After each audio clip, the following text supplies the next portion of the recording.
Last week was rather volatile and hectic, yet there were some positive moments as well. It kicked off on a pessimistic note due to fears over the possible bankruptcy of China's second-largest real estate developer, Evergrande.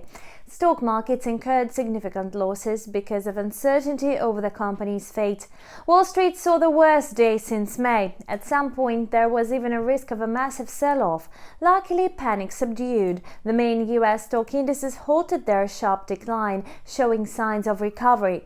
As a result, they had been rising for the whole week.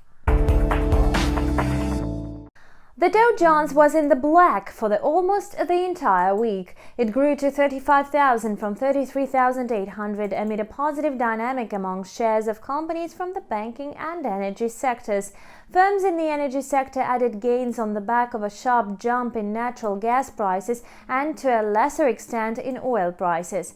Analysts believe that trading in the stock market is likely to unfold calmly. It may get more buoyant tomorrow as Fed Chairman Jerome Powell is going to deliver a speech, so trading activity will increase until the end of the week.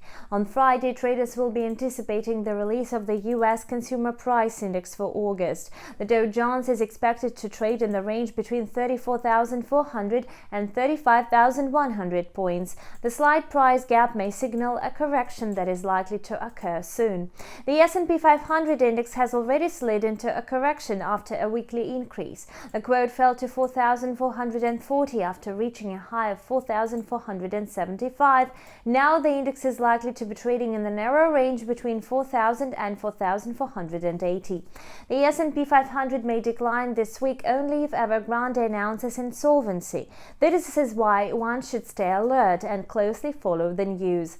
NASDAQ Composite showed a similar dynamic. The first half of the last week it was growing steadily, however it resumed the downward movement again. The quotes are likely to reach the level of 15,050 by the end of the week, and currently it's trading at 15,170, so the next trading sessions are likely to be held in the negative. Let's look at some shares separately. Boeing stocks rose by 3.2%. Carnival Corporation gained 5.8%. Bank stocks, which perform well when rising treasuries yield helped them increase their credit margin, also climbed. For example, JP Morgan and Citigroup shares grew by 2.3% and 1.6% respectively.